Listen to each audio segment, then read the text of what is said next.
हे warriors, कैसे हैं आप सभी लोग। उम्मीद करता हूँ आप सब बढ़िया होंगे और आपकी पढ़ाई भी एकदम फर्स्ट क्लास चल रही होगी। आज की वीडियो में हम काफी इंपॉर्टेंट टॉपिक को एड्रेस करने वाले हैं। आज हम लोग बात करने वाले हैं एक ऐसे इशू के बारे में जो पिछले 2 दिन से मैं ऑब्जर्व कर रहा हूँ। मैं जब भी बच्चों के साथ इंटरेक्ट कर रहा हूँ सेम चीज आ रही है ना। एंड इंस्टाग्राम ग्रुप्स में, व्हाट्सएप ग्रुप्स में बच्चों की सेम डिस्कशन चल रही है कि क्या हम 2020 वाली कंडीशंस में वापस आ रहे हैं। 2020 में जब कोरोना आया था तो उस टाइम पे पेपर्स में वहां पर पेपर्स ऐसे हुए थे कि कुछ पेपर्स कैंसिल हो गए थे एंड उसके बाद हमने देखा था कि जो पेपर्स थे वो पोस्टपोन भी हो गए थे नेक्स्ट ईयर्स के लिए। तो क्या वैसा इस साल होने वाला है? क्या इस साल के क्लास 10वीं के पेपर पोस्टपोन होने वाले हैं या कैंसिल होने वाले हैं, या और भी कुछ इसमें नया पैटर्न आने वाला है कि सिर्फ एमसीक्यू ही होगा? ऐसा सब स्पेकुलेशंस लगा रहे हैं। तो सबसे पहली चीज क्या क्या हम इस वीडियो में एड्रेस करने वाले हैं। सबसे पहले हम एड्रेस करेंगे कि ये थॉट बच्चों में आता क्यों है। फिर हम एड्रेस करेंगे कि ये एचएमपीवी वायरस है क्या, इसका क्या इफेक्ट है इंडिया में, चाइना में, है ना, अदर कंट्रीज में क्या इफेक्ट है, उसका इफेक्ट इंडिया में क्या पड़ने वाला है, क्या बयान है हेल्थ ऑफिशियल्स के, चाहे वो सीडीसी चाइना का हो चाहे इंडिया के हेल्थ ऑफिशियल्स, उन्होंने क्या बयान दिए हैं, एंड क्या होगा आपके 10th बोर्ड एग्जाम के साथ। सारे ही पॉइंट्स को इस वीडियो में एड्रेस किया जाएगा। सबसे पहले हम बात करते हैं कि यार ये थॉट प्रोसेस आता क्यों है।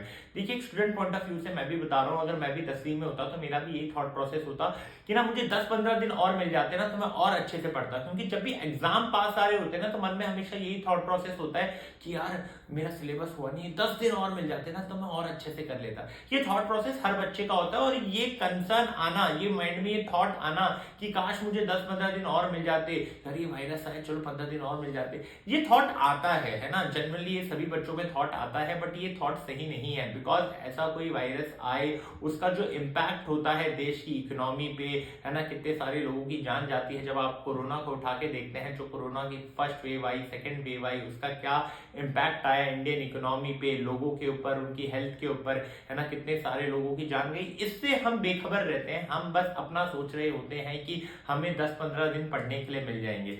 सच बताऊं, 15 दिन, 20 दिन, 25 दिन, 1 महीना, 2 महीना भी अगर एग्जाम पोस्टपोन हो जाता है ना, उसके बाद जब वापस से एग्जाम होगा तब आप सेम ही सिचुएशन पे रहोगे, तब भी आपके मन में सेम ही थॉट आएगा। 1% का भी इंप्रूवमेंट आपको नहीं मिलेगा। जितना सिलेबस अभी आपका है, जो कंडीशन अभी आपकी है, तब भी वही कंडीशन रहने वाली है। तो सबसे पहली चीज, अपने माइंड से ये चीज निकाल दो कि क्या एग्जाम पोस्टपोन होने वाला है, क्या एग्जाम कैंसिल होने वाला है। आप अपनी प्रिपरेशन में कोई भी कमी मत छोड़िए। हर जो भी एफर्ट्स लगते हैं, जो भी मेहनत लगती है, जो भी हार्डवर्क लगता है, जो भी चीज करनी है आप कंटिन्यू कीजिए। अगर ऐसा कुछ होता भी है तो उसका इंपैक्ट आप अभी फिलहाल अपने ऊपर मत पढ़ने दीजिए कि यार एग्जाम पोस्टपोन होने वाला है तो मैं पढ़ाई छोड़ देता हूँ, है ना, बस जाकर पिक्चर देख लेते हैं। आजकल नई नई पिक्चर्स रिलीज हो रही है, पुरानी पिक्चर्स री रिलीज हो रही है, तो बच्चों के मन में हमेशा ये रहता है कि छोड़ो यार, पढ़ाई वढ़ाई, एग्जाम तो कैंसिल हो गया, वापस देख लेते हैं। तो ये पॉइंट, ये जो थॉट है अपने दिमाग में मत आने दीजिए। चलिए अब बात करते हैं कि ये एचएमपीवी वायरस है क्या। HMPV, human Meta pneumono virus, है ना।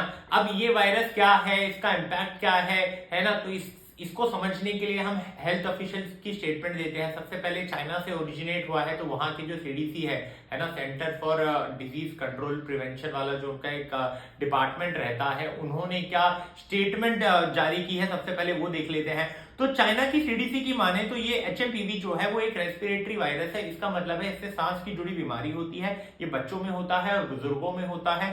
ठीक है, ये चीजें, इसका असर या तो बच्चों में देखने को मिलेगा या तो बुजुर्गों में देखने को मिलेगा, है ना, या जिनकी इम्यूनिटी वीक है, ऐसे लोग जिनकी इम्यूनिटी वीक है वहां पर ये डिसीज देखने को मिलेगी। ठीक है, बट इससे जो फर्टिलिटी रेट है वो काफी कम है। फर्टिलिटी रेट से आप समझ सकते हो, यानी कि जिनकी डेथ हो जाती है डिसीज के कारण, जिनकी डेथ हो जाती है, वो इस बीमारी का काफी कम है फर्टिलिटी रेट की अगर हम बात करते हैं। बट एक चीज उन्होंने भी कही है कि आपको सर्वेलेंस करनी चाहिए, एंड एक चीज है कि आपको अपनी हाइजीन का ध्यान देना है। एज एन इंडिविजुअल अगर आप अपनी हाइजीन का ध्यान दे रहे हैं तो कहीं ना कहीं आप इससे बच सकते हैं। इसके बाद हम बात करते हैं कि इंडिया में जो हेल्थ ऑफिसर्स हैं, है ना, जो गवर्निंग बॉडीज हैं, उन्होंने क्या स्टेटमेंट पास किया है। तो सबसे पहले मैं अतुल गोयल जी की बात करता हूं, जो कि डायरेक्टर है जनरल ऑफ हेल्थ सर्विस ने। उन्होंने क्या स्टेटमेंट पास किया है वो एक बार देख लेते हैं।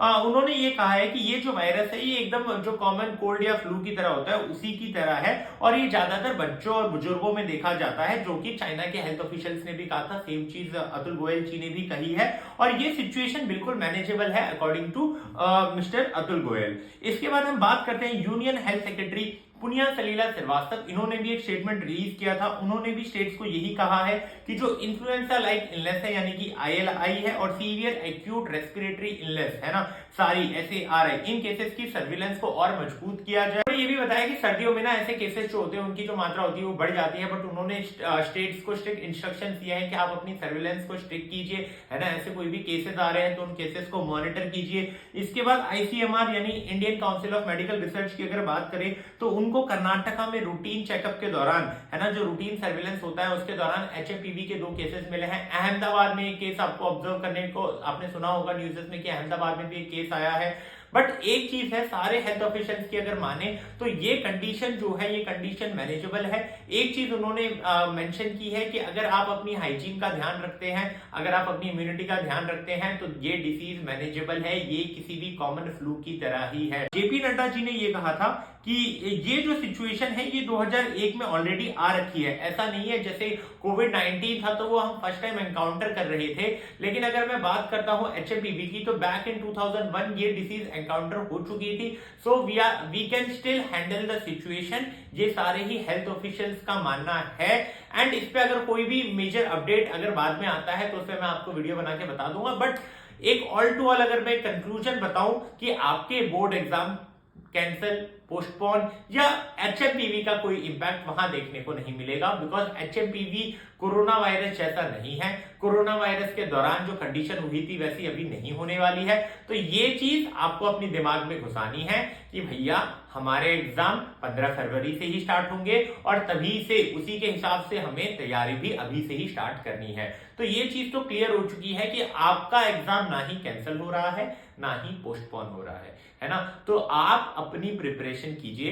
एंड देखिए, एक 1-to-1 टॉक आपसे करूं, एक सिंपल सी बात करता हूं यार, ये सारे थॉट्स ना आते हुए तो निकाल दो। कितना खराब होता है ना कि हम अपनी प्रिपरेशन, अपनी नाकामी, अपनी कामचोरी के लिए हम ये चाहते हैं कि कितने सारे लोगों की जान खतरे में आ जाए।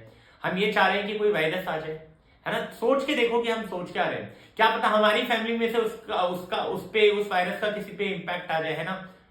हो सकता है, भगवान अगर ऐसा कभी हो, बट हो सकता है, चांसेस है।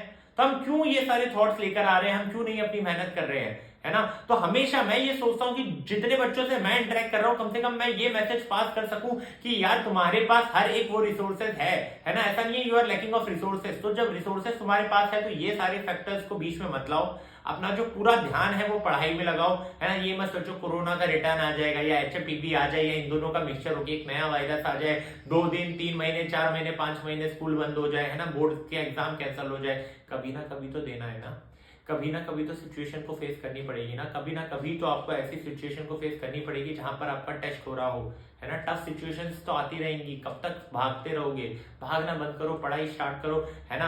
आप इन सब न्यूज से साइड हटके अपनी जो प्रिपरेशन है वो प्रिपरेशन करो, है ना। चैनल पे काफी अच्छे अच्छे कंटेंट आ रहे हैं, वो चेकआउट करो, PYQs करो, 1 शॉट्स देखो। उम्मीद करता हूँ आपकी पढ़ाई अच्छी चल रही होगी। चैनल पे कंटेंट है वो उनको और अच्छा कर सकते हैं, उन्हें भी चेकआउट कीजिएगा, वीडियो को लाइक कर दीजिएगा और अपने दोस्तों के साथ ये स्प्रेड कीजिएगा, बिकॉज ये एक वीडियो से एक मैसेज पास हो रहा है कि आपके बोर्ड एग्जाम कैंसिल नहीं हो रहे।